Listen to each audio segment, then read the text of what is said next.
El día que Andrés tiró la bandeja de copas en mitad del restaurante fue el mismo día que mi aventura empezó. Era una noche de viernes, estábamos cenando en el restaurante donde nuestra hija mayor hacía las prácticas de cocina.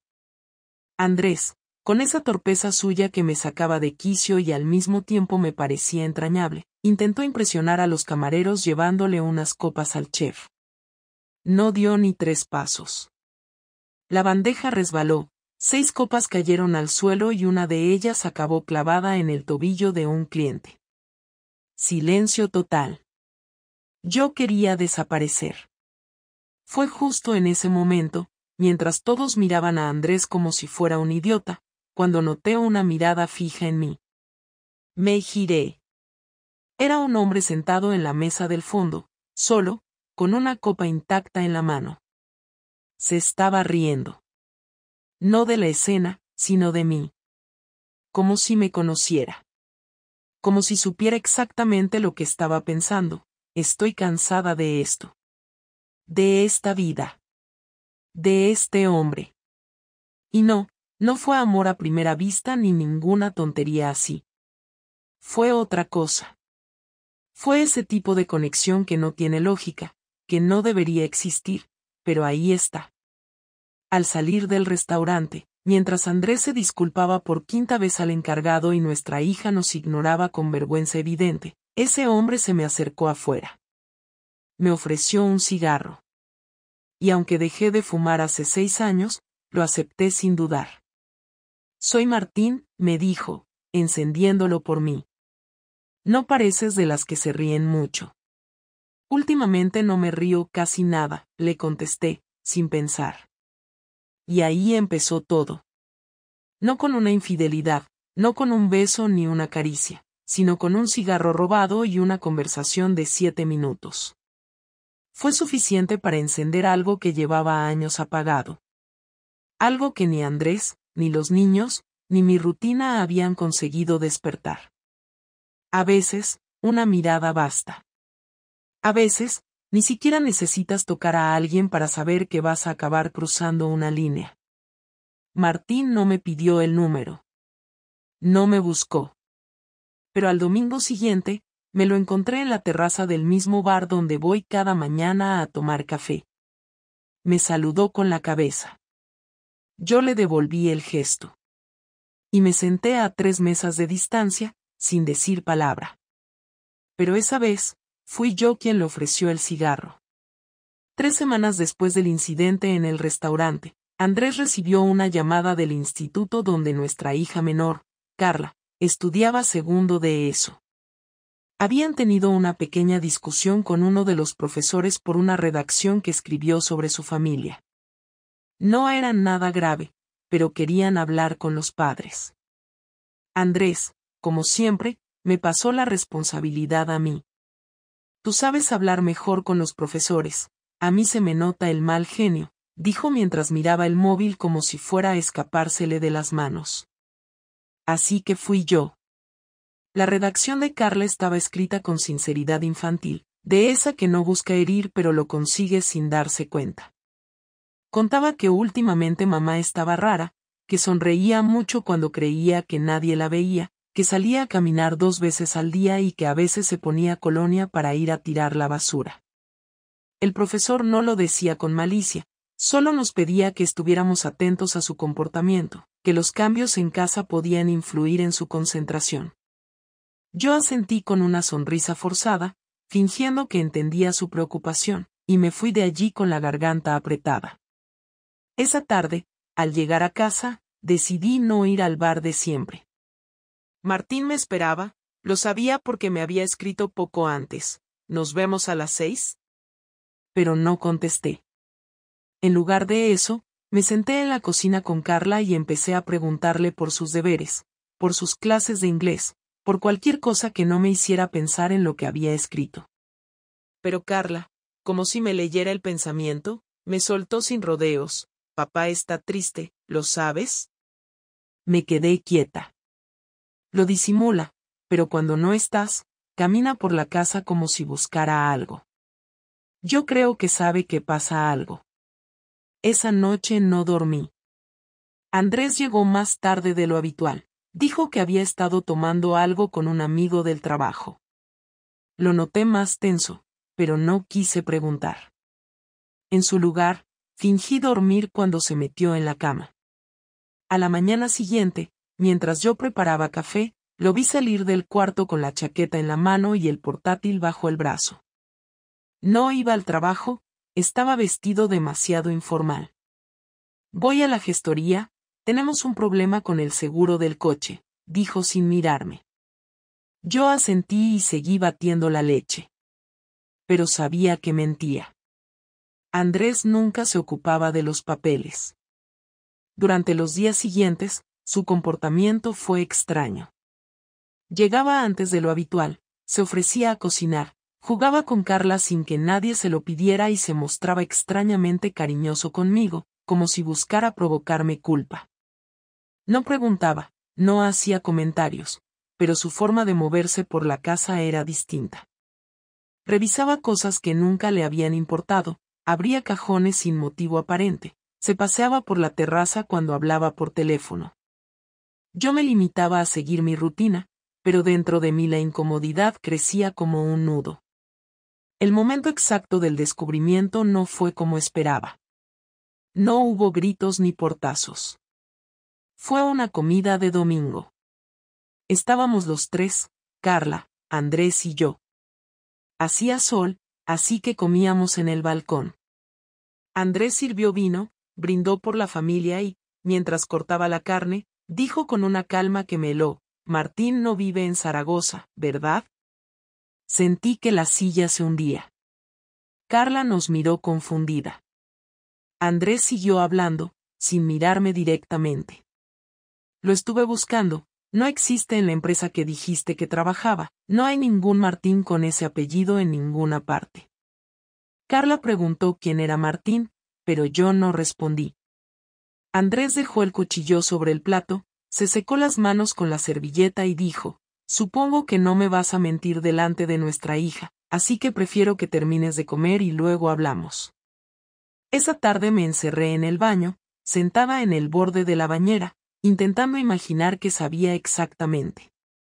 La respuesta llegó una hora después, cuando entró en la habitación y dejó sobre la cama una carpeta con fotos impresas, recibos de cafés, capturas de pantalla de mensajes que yo creía borrados. Todo lo que yo pensaba que había sido secreto, él lo había encontrado. No me gritó. No hizo un escándalo. Solo me dijo: quería saber si era verdad o si solo era mi cabeza. Y luego, antes de salir de la habitación, añadió: gracias por confirmármelo sin abrir la boca.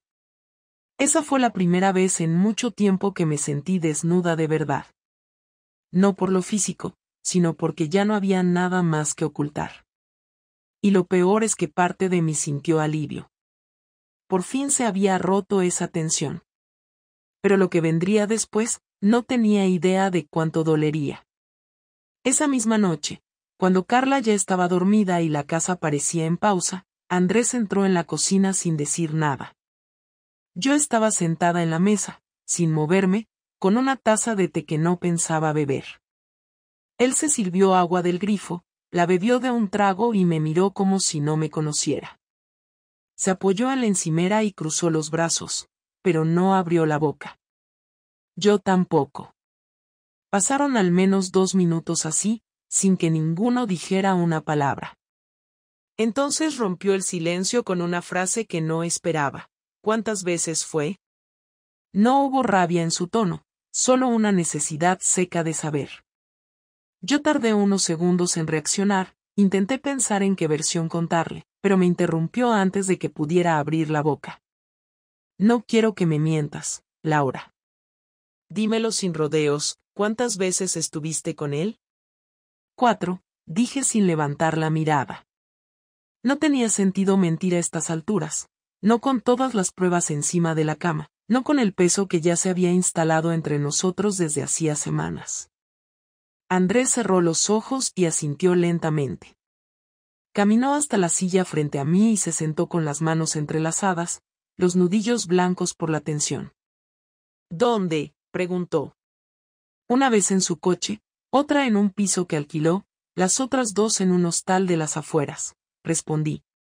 Sus labios temblaron ligeramente, pero no hizo ningún comentario.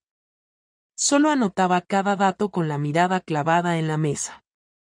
¿Y por qué?, preguntó después, y esa fue la pregunta que me dejó en blanco. No porque no supiera la respuesta, sino porque sabía que ninguna explicación iba a servirle.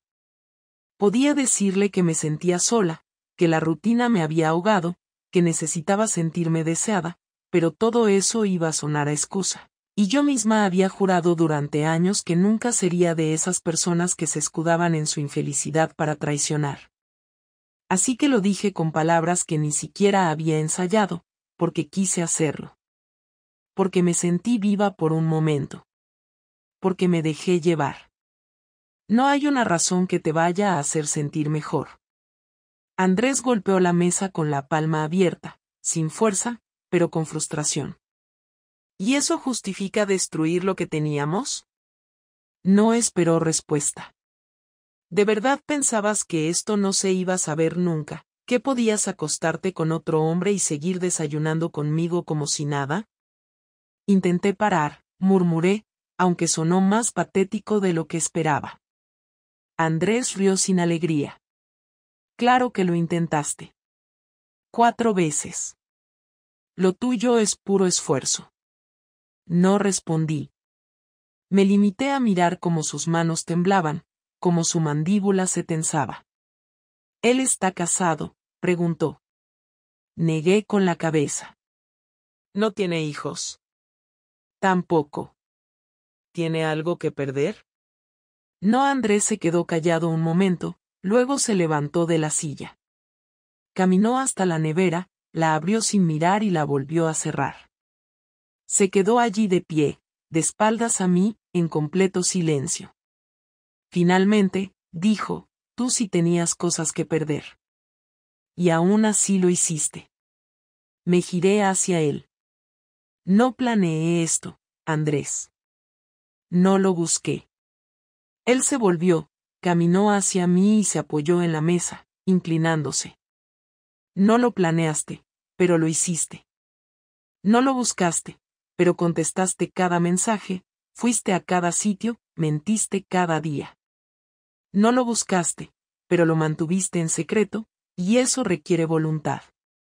No me trates como a un imbécil, Laura. Su voz ya no era calma, tenía una rabia contenida que no le había visto en años. Y entonces llegó la parte que más me dolió. Fue mejor que yo. No supe qué decir. No contestes, da igual. Ya tengo suficiente humillación por un día. Salió de la cocina sin más palabras. Yo me quedé allí sentada, con la taza de té ya fría, preguntándome si eso que acababa de pasar era el fin o el principio de algo peor. Quise llorar, pero no me salían lágrimas. Solo había una especie de vacío que me llenaba el pecho, una sensación de que lo que había roto no se podía reparar ni con disculpas ni con tiempo. Andrés no volvió a decirme una palabra en toda la noche. Se encerró en la habitación de Carla, donde durmió en su cama infantil, con los pies colgando por fuera del colchón. Al día siguiente, cuando me levanté, ya se había ido.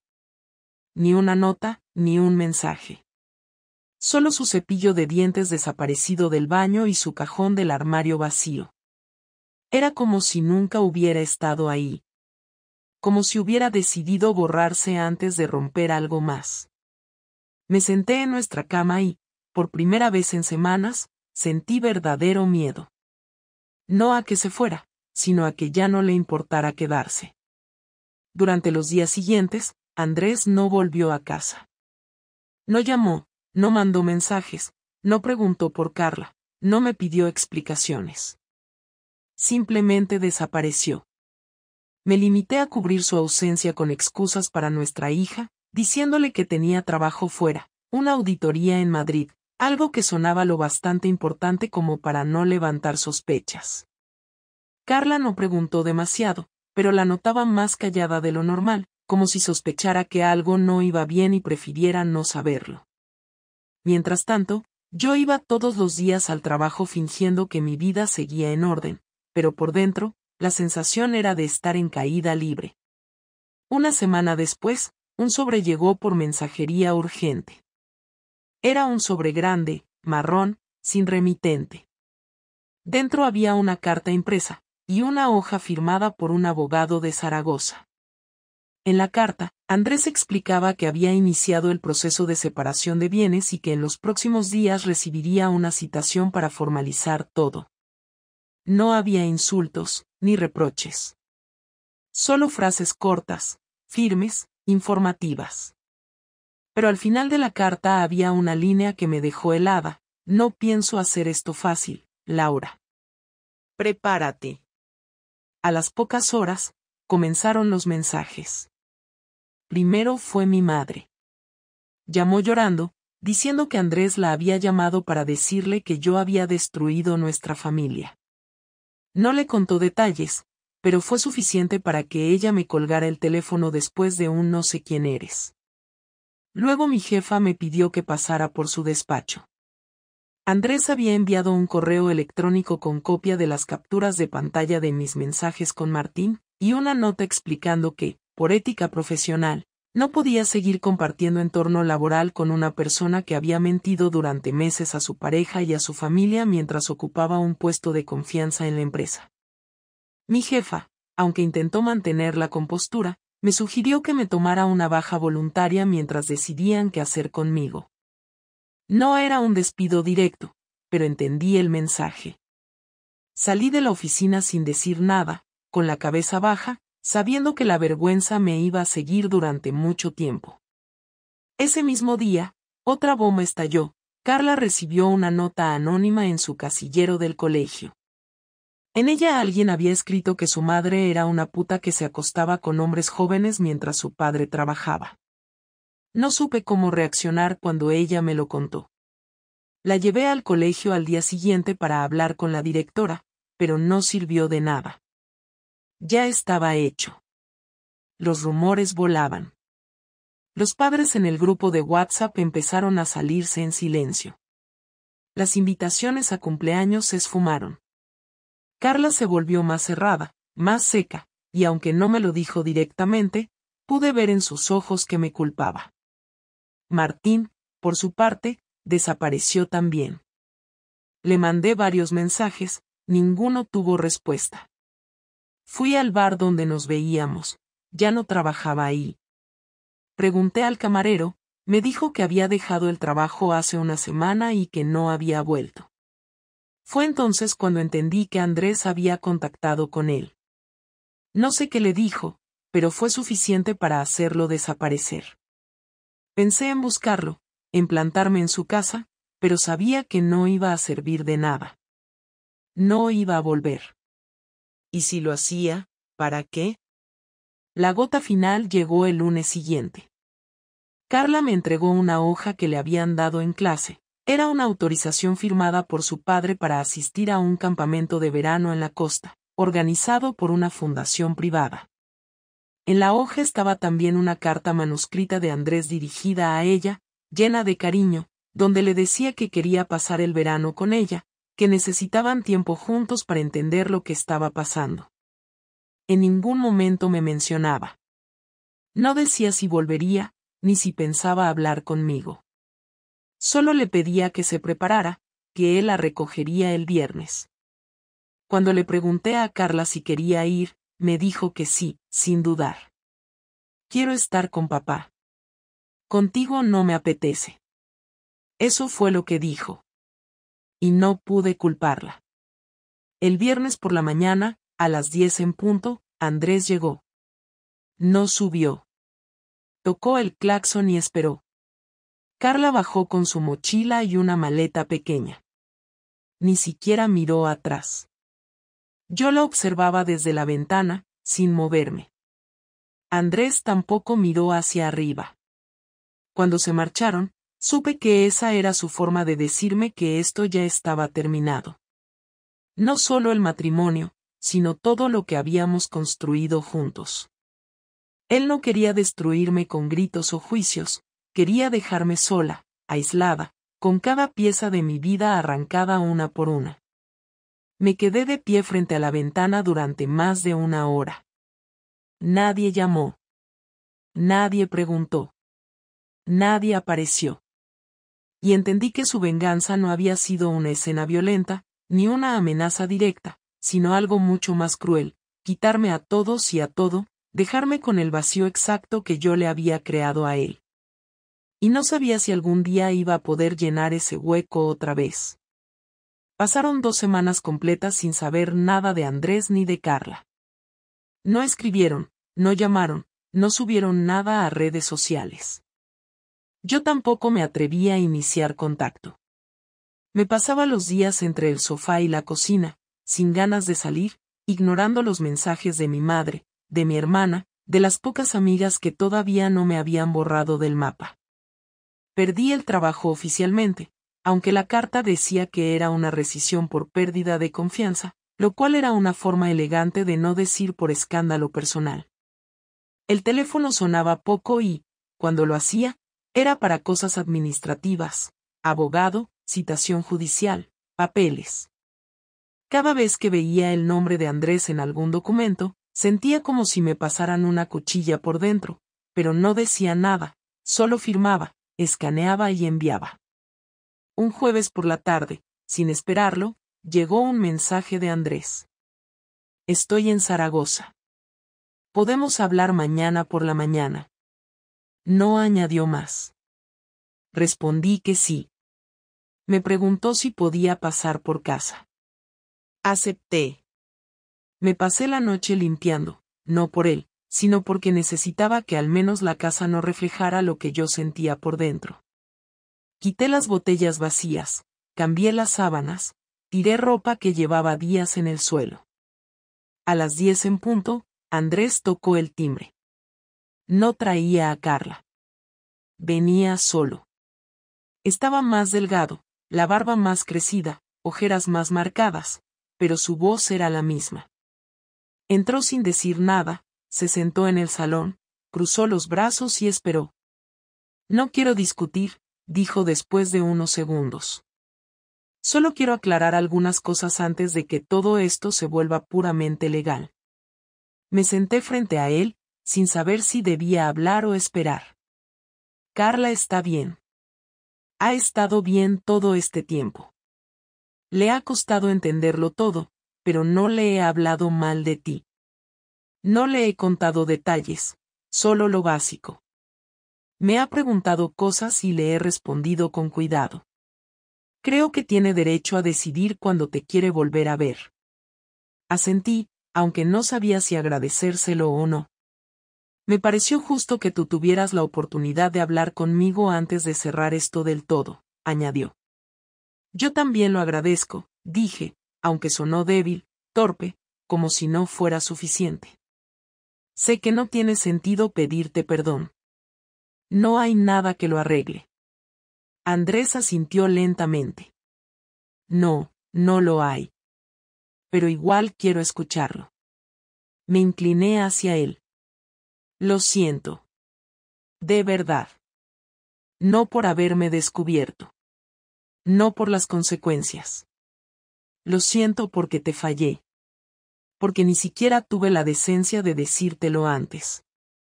Porque me metí en algo sin pensar en ti, en Carla, en nada más que en mí misma. Andrés bajó la mirada. Te costó decir eso. Se nota. Me hubiera gustado escucharlo antes. Se hizo un silencio incómodo, largo. Él fue quien volvió a hablar. No te odio, Laura. No tengo fuerzas para eso. Y tampoco quiero que me tengas lástima. Lo que hiciste estuvo mal, pero no pienso pasar el resto de mi vida con ese peso encima.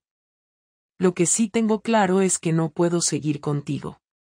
No puedo dormir sabiendo que cualquier momento feliz que recordaba ahora tiene fecha de caducidad. Lo miré a los ojos. ¿Hay alguna posibilidad de que, con el tiempo, al menos podamos hablarnos bien? Andrés se tomó su tiempo. No lo sé. No soy una persona vengativa. Lo que hice fue porque necesitaba protegerme. No fue para hacerte daño. Pero no te voy a mentir, todavía estoy dolido. Todavía me despierto por las noches pensando en que hice mal. Aunque sé que no todo fue culpa mía. Suspiré. No fue tu culpa. Fuiste un buen marido. Mejor del que merecí en ese momento. Andrés negó con la cabeza. No me digas eso. Nadie se merece una traición, ni tú ni yo. Lo que pasó, pasó. Y ahora cada uno tiene que seguir con lo que le toca. Nos quedamos un rato más en silencio, hasta que él se levantó. Tengo que irme. Carla me espera en casa de mis padres. Lo acompañé hasta la puerta. Antes de salir, se giró.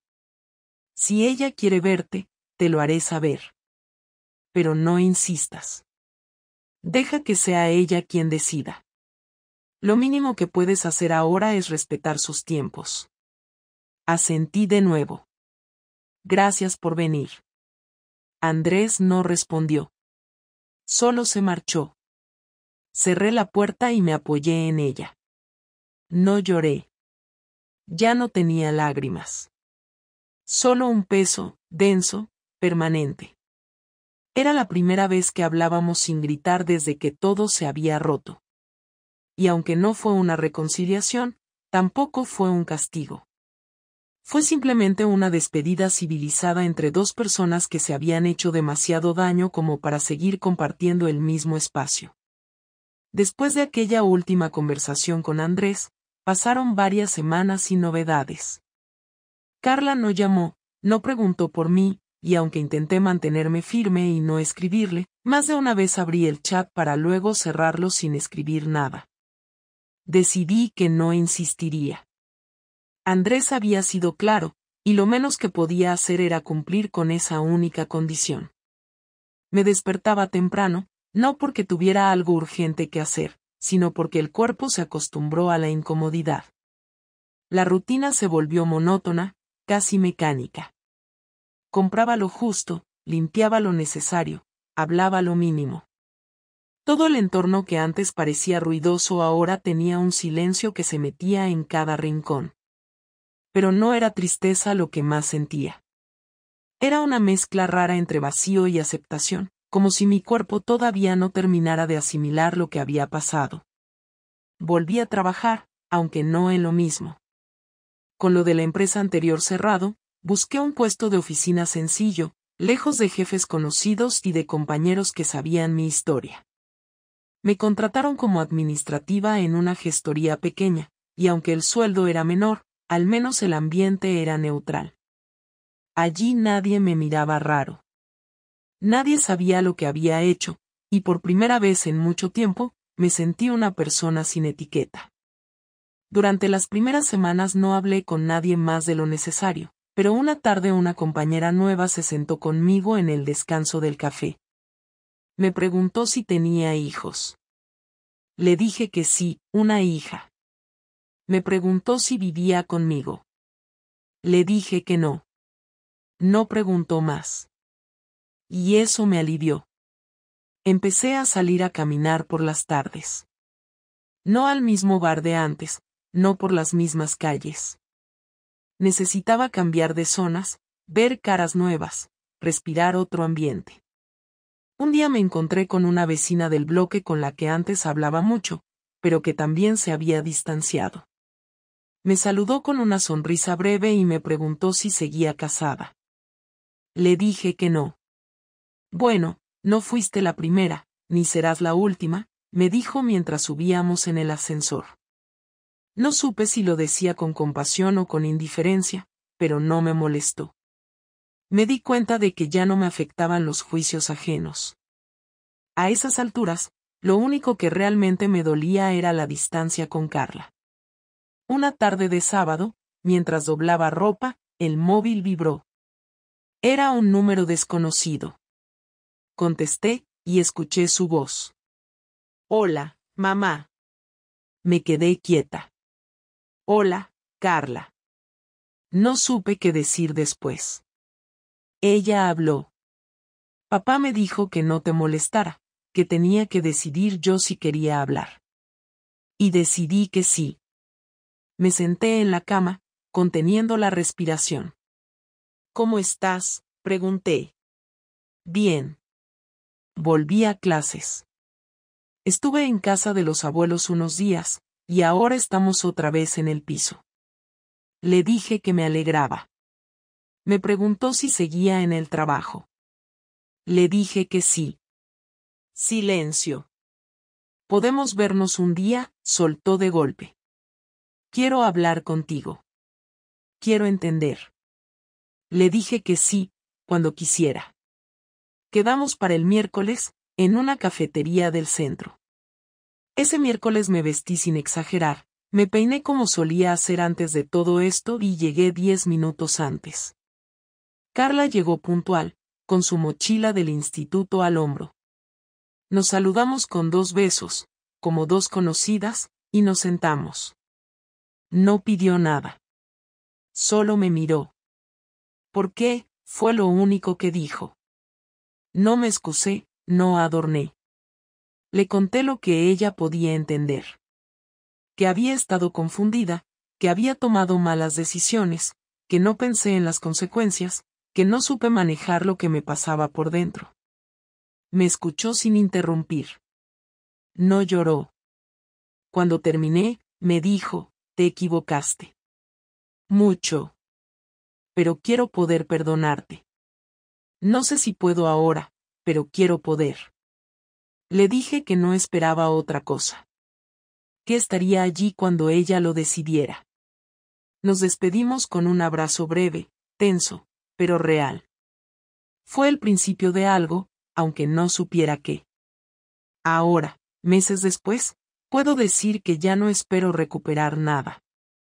No porque haya renunciado a todo, sino porque entendí que algunas cosas no se reparan, solo se aceptan. Andrés no volvió a hablarme, salvo por los temas del divorcio y lo relacionado con Carla. No espero que cambie. Sé que se está esforzando en seguir adelante, y yo hago lo mismo. A veces me cruzo con conocidos que bajan la mirada, otras veces con gente que no sabe quién soy y me trata con naturalidad. Aprendí a valorar eso. La normalidad es un lujo cuando has sido el centro del escándalo. Vivo en el mismo piso, aunque lo he cambiado un poco. Pinté las paredes, cambié los muebles, compré una cama nueva. No porque el pasado me persiguiera, sino porque necesitaba que el espacio dejara de recordarme lo que perdí. Ahora hay días buenos y días vacíos. Hay mañanas en las que me cuesta levantarme, y otras en las que el café me sabe bien. Ya no miro el móvil esperando mensajes. Ya no busco explicaciones. Solo intento seguir. Porque eso es lo que me queda. Seguir, aunque sea paso a paso. Sin promesas. Sin finales felices. Solo con la certeza de que cada día me pertenece, para bien o para mal. Y con eso, por ahora, me basta.